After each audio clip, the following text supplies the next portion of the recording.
Welcome to வசி vlogs. Guys late ஆயிடுச்சு guys. எப்போவுமே இதே வேலையாக போச்சு, ஒரு இடத்துக்கு போனால் லேட் ஆகிடுது எப்போ பார்த்தா. நம்ம ட்ராவல் ஸ்டார்ட் பண்ணலாமா?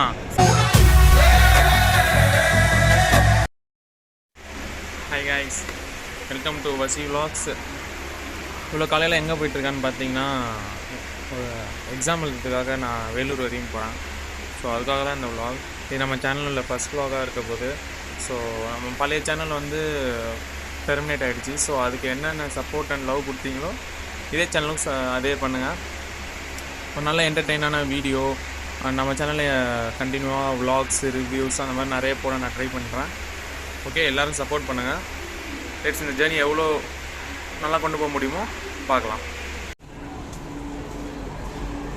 மெட்ரோவில் தான் நம்ம போக போகிறோம். ஆல்ரெடி டைம் ஆகிடுச்சு, 6:10க்கு ட்ரெயின். இப்போயே மணி 5:57 சம்திங் ஆகிடுச்சு. ஸோ கேட்ச் பண்ண முடியுதான்னு பார்ப்போம். எவ்வளோ சீக்கிரம் போகிறோம் பிடிக்க ட்ரை பண்ணுறேன். எப்போவுமே இதே வேலையாக போச்சு, ஒரு இடத்துக்கு போனால் லேட் ஆகிடுது எப்போ பார்த்தா. கைஸ் லேட் ஆகிடுச்சு கைஸ், சீக்கிரமாக போய்ட்டுருக்கேன். மணி 6:10க்கு ட்ரெயின், இங்கேயும் மணி 6:15 ஆகிடுச்சு.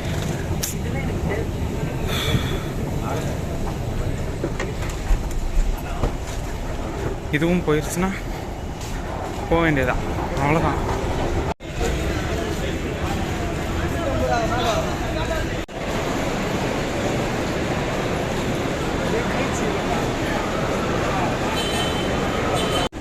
காய்ஸ் தயவு செஞ்சு கொஞ்சம் டைமுக்கு வர பாருங்கள். எப்போ பார்த்தாலும் எனக்கு இதே வேலையாக போச்சு. என் மூக்கில் எதனா பஞ்சு எதனா தெரியுதா, ஜோக்கர் மாதிரி இருப்பேன். வந்து ட்ரெயின் கரெக்டாக நான் ஸ்டேஷனுக்கு வேகமாக இறங்கி மெட்ரோலேருந்து வரேன், பார்த்தா ட்ரெயின் போயிடுச்சு. Almost platform தாண்டிடுச்சு. ஸோ அதனால் பிடிக்க முடியல. இந்த கண்ட் ரிசர்வேஷன் பண்ணலான்னு போனால் அங்கே ஒரு கூட்டம். அந்த கூட்டத்தில் நின்று ஃபார்மை எழுதி பேனா வேறு எடுத்துகிட்டு வர மறந்துட்டேன். இதெல்லாம் எதுக்கு சொல்கிறேன்னா, நீங்கள் இந்த மாதிரி சப்போஸ் மிஸ் பண்ணிங்கன்னா கையில் எல்லாமே வச்சுக்கோங்க. பேனா எடுத்து வச்சுக்கோங்க. ஒரு reservation form, current reservation form எப்படி ஃபில் பண்ணணும்னு தெரிஞ்சு வச்சுக்கோங்க. நாங்கள் போயிட்டு பேனாக்கு ஒவ்வொருத்தண்டி கெஞ்சிட்டு அதிலே டைம் ஆயிடுச்சு. அந்த ஆள்கிட்ட போய் பேனா கேட்டால் பேனாலாம் கிடையாது, யாராச்சும் வாங்கி எழுதுங்கிறான் கவுண்டரில். காலையிலே ஒரே டென்ஷனாக ஆகிடுச்சு. ட்ரெயினை மிஸ் பண்ணிட்டு ஒரு 10 நிமிஷம் முன்னாடி வந்திருந்தேன்னா அந்த ட்ரெயினை பிடிச்சிருக்கலாம். அப்புறம் கரண்ட் ரிசர்வேஷனு அந்த மாதிரி அந்த பேப்பர் கூட அப்படியே கிடக்கு. இதுவும் நான் வாங்கலை. அப்புறம் லாஸ்ட்டில் பார்த்தா ரொம்ப கூட்டமாக இருந்துச்சு, அதனால் வேறு ஒன்றும் பண்ண முடியல. அப்புறம் ஐஆர்சிடிசியில் செக் பண்ணி பார்த்தேன், கரண்ட் அவைலபிலிட்டி 2 டிக்கெட் இருந்துச்சு. அப்புறம் அதில் தான் இப்போ லாஸ்ட் அதில் தான் மினிட்குள்ளே இல்லை செகண்டு பார்த்தா அப்புறம் அதில் கரண்ட் அவைலபிலிட்டி இருந்துச்சு. ஸோ அதில் புக் பண்ணிட்டேன். நம்ம இப்போ 6:10 ட்ரெயினில் கோவை சூப்பர் ஃபாஸ்ட்டில் போகல. நம்ம இப்போ டபுள் டெக்கரில் போகிறோம். கேஎஸ்ஆர் பெங்களூர் போகிற டபுள் டெக்கரில் போகிறோம். பார்ப்போம். காலையிலே இப்படி ஆகிடுச்சு, எக்ஸாம் ஆச்சு நல்லபடியாக பண்ணுவோம். இன்னும் பிளாட்ஃபார்ம் போடலை. எனக்கு தெரிஞ்சு இந்த ஃபஸ்ட் பிளாட்ஃபார்மில் தான் வரும்னு நினைக்கிறேன். இல்லை ஒரு வாட்டி நான் அந்த ட்ரெயின் பார்த்துருக்கேன். ஸோ பார்ப்போம். ஒரு ட்ரெயின் ஒன்று வந்துட்டுருக்கு. ஐ திங்க் அந்த ட்ரெயின் தான் நினைக்கிறேன்.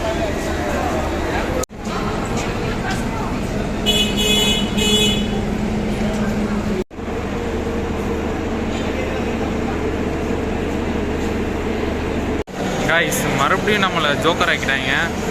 அது 1வது பிளாட்ஃபார்மில் வரல, ட்ரெயின் 7வது பிளாட்ஃபார்மில் மாற்றி விட்டானுங்க. காலையிலேருந்து எதுவுமே சரியாகவே நடக்க மாட்டேங்குது.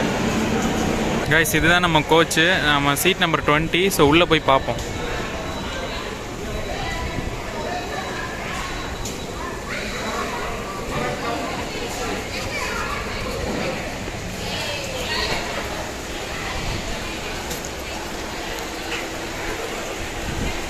கைஸ் பின்னாடி தெரியுதுல, அந்த ட்ரெயினில் தான் இப்போ நம்ம போக போகிறோம். இப்போ வேலூர் எதுக்கு போகிறேன்னா, ஏஎல்பி எக்ஸாம் எழுதுறதுக்கு போகிறேன். ஸோ அவ்வளோவா ஒன்றும் ப்ரிப்பேர் பண்ணல, ஏதோ அப்ளை பண்ணிட்டேன். ஸோ அதுக்காக போய் எழுதணும்ல, இல்லை காசு வேஸ்ட் ஆகிடும். நான் ஏன் ப்ரிப்பேர் பண்ணலன்னா, பிப்ரவரியில் அப்ளை பண்ணேன். ஆனால் அதுக்கப்புறம் அதோட எந்த அப்டேட்டுமே இல்லை. ஸோ அதனால் எக்ஸாம்லாம் நடத்தியே முடிச்சிட்டாங்க போல் அப்படின்னு நினச்சேன்.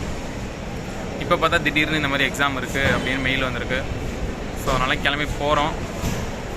பார்ப்போம். என்னோடய ஃபஸ்ட்டு vlog-ஆக இருக்க போது. ஸோ என்னென்ன ப்ளஸ் அண்ட் மைனஸ் இருக்கோ எல்லாமே சொல்லுங்கள், கமெண்ட் செக்ஷனில் சொல்லுங்கள். நான் அதெல்லாம் பார்த்து நெக்ஸ்ட் வீடியோவில் வந்து கரெக்ட் பண்ணிக்கிறேன். ஸோ இப்போ ட்ராவல் ஸ்டார்ட் பண்ணலாமா? 7:25க்கு ட்ரெயின். ஆல்மோஸ்ட் இங்கே டைம் இப்போது 7:10, இன்னொரு 15 மினிட்ஸ் தான் இருக்குது. நம்ம இப்போ ட்ராவல் ஜெர்னி எப்படி இருக்க போகுதுன்னா, இங்கேருந்து சென்ட்ரல்லேருந்து காட்பாடி போயிட்டு அங்கேருந்து நம்ம வேலூருக்கு பஸ் ஆர் அங்கே போய் என்ன டிரான்ஸ்போர்ட் இருக்குன்னு பார்த்துட்டு அதில் போயிடலாம். வேலூர் பஸ் ஸ்டாப்புக்கு பின்னாடி ஏதோ ஒரு காம்ப்ளெக்ஸில் தான் எக்ஸாம் இருக்குது. எனக்கு 11 o'clock தான் எனக்கு ரிப்போர்ட்டிங் டைமு. இன்னும் டைம் இருக்குது. ஸோ ட்ரெயினில் போகிறப்போ கொஞ்சம் ப்ரிப்பேர் பண்ணலாம். நான் இவ்வளோ நாள் பண்ணாமல் இன்றைக்கி ஒரு நாளில் பண்ணி நான் பாஸ் ஆக போறியா அப்படின்னு பார்த்தா ஏதோ 1-2 தெரிஞ்சுக்கலாம் எப்படின்ட்டு. நான் இப்போ போகிறதே அதுக்கு தான். ஒரு கவர்மெண்ட் எக்ஸாம் எப்படி நடத்துகிறாங்க, என்ன மாதிரி கொஸ்டின்ஸ் கேட்குறாங்க, ஸோ அதை வந்து நம்ம அதை நான் தெரிஞ்சுக்கணும் அப்படிங்கிறதுக்காக தான் நான் இப்போ இன்றைக்கி போயிட்டுருக்கேன். போகிறதுக்கும் வரதுக்கும் சேர்த்துமே டிக்கெட் புக் பண்ணிட்டேன். பட் நம்ம போகிற ட்ரெயினை தான் மிஸ் பண்ணிட்டு இப்போ அடுத்த ட்ரெயினில் போகிறோம். ஸோ ரிட்டனுக்கு வர ட்ரெயினாச்சும் கரெக்டாக பிடிச்சிட பார்க்குறேன். ஏன்னா அது 5:45 தான் எக்ஸாம். எனக்கு தெரிஞ்ச ஒரு 2 o'clock கிட்ட முடிஞ்சிடும்.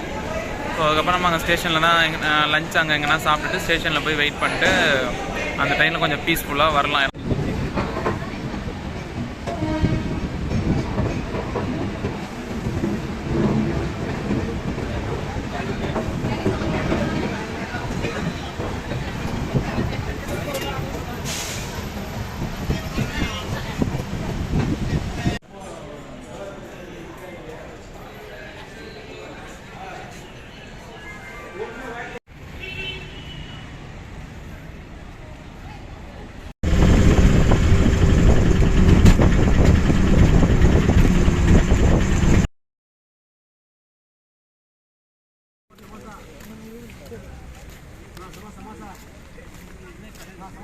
நம்ம எக்ஸாம் சென்டரை ரீச் பண்ணியாச்சு. அங்கே பின்னாடி ஒரு பிளாக் தெரியுது பார்த்தீங்களா, அங்கே தான் நமக்கு எக்ஸாம் அலாட் ஆகிருக்கு.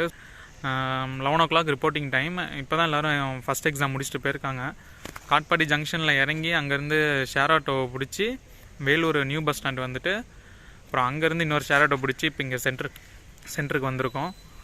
ஸோ பார்ப்போம். நான் ப்ரிப்பேர் எதுவும் பண்ணல, நிறைய பேர் ப்ரிப்பேர் பண்ணிகிட்ருக்காங்க. ஸோ பண்ணுறவங்க பண்ணட்டும். நம்ம ஜாலியாக எல்லாரையும் அப்படியே வேடிக்கை பார்த்துட்டு போய் எந்த ஒரு டென்ஷனும் இல்லாமல் ஜாலியாக எக்ஸாம் எழுதிட்டு வரலாம். ஈவினிங் வந்து 5:45க்கு ரிட்டன் ட்ரெயின் இருக்குது. ஸோ அதே இப்போ வந்து அதே ஏசி டபுள் டெக்கர் தான். ஆனால் நம்ம டபுள் டெக்கரில் ட்ராவல் பண்ண போகிறதில்ல, சிசி கோச்சில் ட்ராவல் பண்ண போகிறதில்ல, சிட்டிங்கில் தான் போக போகிறோம். ஏன்னா பைசா இல்லை நம்மள்ட்ட, ஃபோனில் வர சார்ஜ் இல்லை. ஸோ அதனால் எக்ஸாம் முடிச்சுட்டு ஸ்டேஷன் போய்ட்டு மொபைல் சார்ஜ் பண்ணிட்டு வீடியோ கண்டினியூ பண்ணலாம்.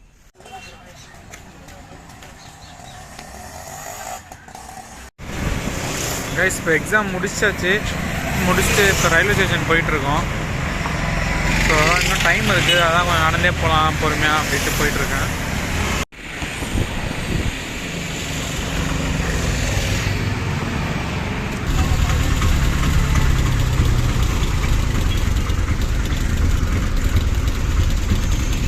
கைஸ் இப்போ சென்ட்ரலுக்கு ட்ரெயின் ஏற போகிறேன். ட்ரெயின் வந்துட்டுருக்கு, இன்னும் ஒரு 10 minutesல வந்துடும். சென்ட்ரல் போய் ரீச் ஆகிட்டு மற்ற டீட்டெயில்ஸ் பற்றி பேசலாம்.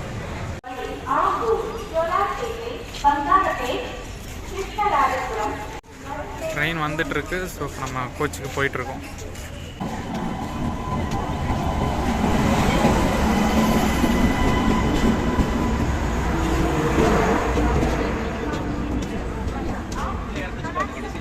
பட் ஆனால் நம்மளது இந்த கோச்சில் இல்லை, நம்ம D4 போகணும். சிட்டிங் தான்.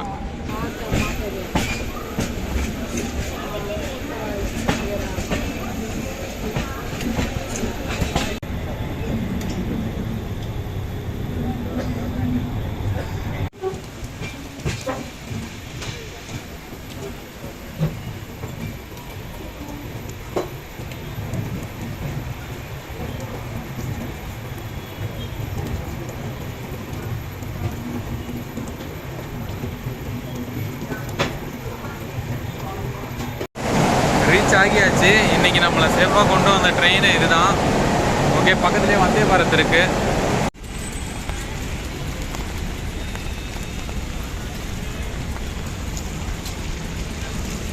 ஸோ இப்போ மெட்ரோவில் போய் நம்ம வீட்டுக்கு போக வேண்டியதான்.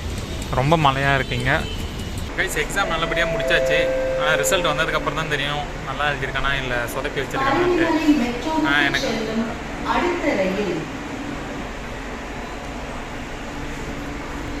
இன்றைக்கி என்னோடய எக்ஸ்பீரியன்ஸ் எப்படி இருந்துச்சுன்னா கொஞ்சம் புதுசாக இருந்துச்சு. இது வேணுங்கிறதுக்காக தான் நான் இந்த எக்ஸாமுக்கே எழுத போனேன். தெரியாத ஊர், தெரியாத ஆள்.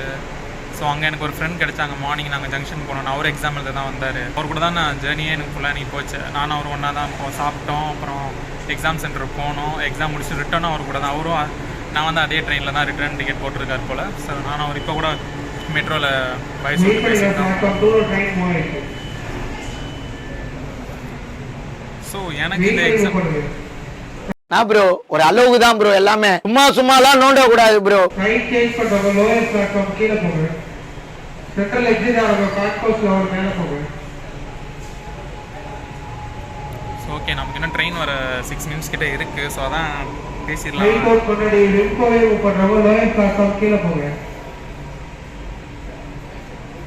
அதான் பேசிடலாம். கவர்மெண்ட் எஸ்டேட் கிண்டி ஏர்போர்ட் லோயர் பிளாட்ஃபார்ம் கீழ போங்க. அதான் பேசிடலாமேன்ட்டு வீடியோ எடுத்தேன். சரி ஓகே, எனிவே இப்போ சென்னை வந்தாச்சு. இதுக்கப்புறம் நெக்ஸ்ட் vlogsலாம் நம்ம அடிக்கடி போடுறேன். எல்லோரும் பார்த்து சப்போர்ட் பண்ணுங்கள். ஓகே, வீட்டுக்கு நல்லபடியாக போவோம். நெக்ஸ்ட் vlogல சந்திப்போம். ஸோ இது நம்மளோட புதிய சேனலு வசி vlogs. ஸோ எல்லோரும் சப்ஸ்கிரைப் பண்ணுங்கள், உங்கள் ஃப்ரெண்ட்ஸ்க்கெலாம் ஷேர் பண்ணுங்கள். வீடியோ பிடிச்சிருந்தால் லைக் பண்ணுங்கள். உங்களுக்கு என்ன கமெண்ட்ஸ் தோணுதோ கமெண்ட் செக்ஷனில் லீவ் பண்ணிட்டு போங்க. நான் படித்து நெக்ஸ்ட் வீடியோவில் நல்லா இம்ப்ரூவ்மெண்ட் கொடுக்குறேன். ஸோ இதே மாதிரி வீடியோஸ், ரிவ்யூஸ், vlogs, மற்ற இன்ட்ரெஸ்டிங்கான கண்டென்ட்லாம் பார்க்கணுன்னா நம்ம சேனலை சப்ஸ்கிரைப் பண்ணிக்கோங்க. தேங்க்யூ.